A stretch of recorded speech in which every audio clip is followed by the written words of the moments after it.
नमस्कार दोस्तों। आज की कहानी है पैसा और परिवार। रमेश का एक छोटा सा परिवार था जिसमें एक खूबसूरत पत्नी और दो प्यारे बच्चे थे। उसकी पत्नी और बच्चे हर हाल में खुश थे, लेकिन रमेश उन्हें ज़िंदगी के सारे ऐशो आराम देना चाहता था और इसके लिए वह प्रतिदिन 16 घंटे से भी अधिक काम किया करता था। दिन भर ऑफिस में काम करने के साथ साथ वह सुबह और शाम ट्यूशन सेंटर में ट्यूशन भी पढ़ाया करता था। वह सुबह सुबह घर से निकल जाता और आधी रात के बाद घर लौटता था। बच्चों के लिए उसका चेहरा देखना मुहाल था, क्योंकि सुबह सवेरे उसके घर से निकलते समय बच्चे सोते रहते और देर रात घर में कदम रखने के पहले ही सो चुके होते। हाँ, रविवार को ज़रूर वह घर पर होता, लेकिन उस दिन भी वह किसी न किसी काम में व्यस्त रहता और उसका समय परिवार के साथ ना बीतकर काम करते हुए बीतता। परिवार उसके साथ क्वालिटी टाइम बिताने का बस इंतज़ार करता रह जाता। पत्नी अक्सर उससे कहा करती कि उसे घर में वक्त बिताना चाहिए, बच्चे उसे बहुत मिस करते हैं।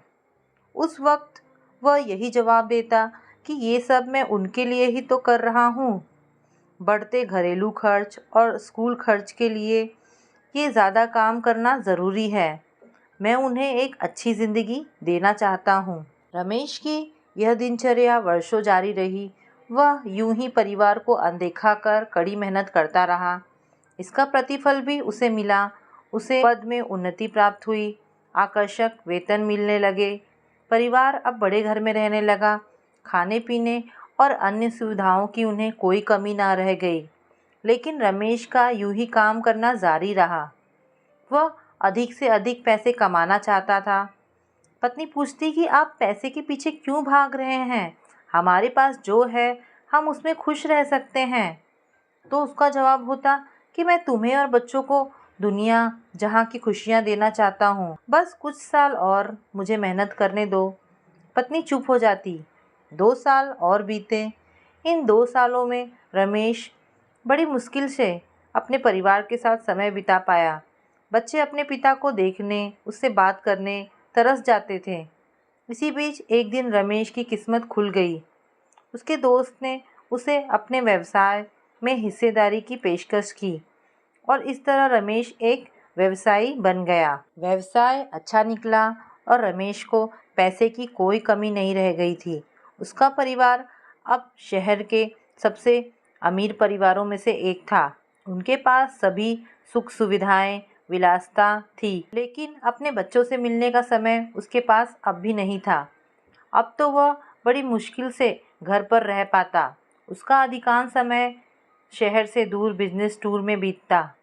साल गुजरने के साथ उसके बच्चे बड़े हो गए। अब वे किशोरावस्था में पहुंच गए। रमेश ने भी इन सालों में इतना पैसा कमा लिया था कि उसकी अगली 5 पीढ़ियां शानदार जीवन जी सकती थी। एक दिन रमेश के परिवार ने छुट्टी बिताने समुद्र तट स्थित अपने घर जाने की योजना बनाई। बेटी ने उससे पूछा, पापा, क्या आप एक दिन हमारे साथ बिताएंगे? रमेश ने जवाब दिया, हाँ ज़रूर।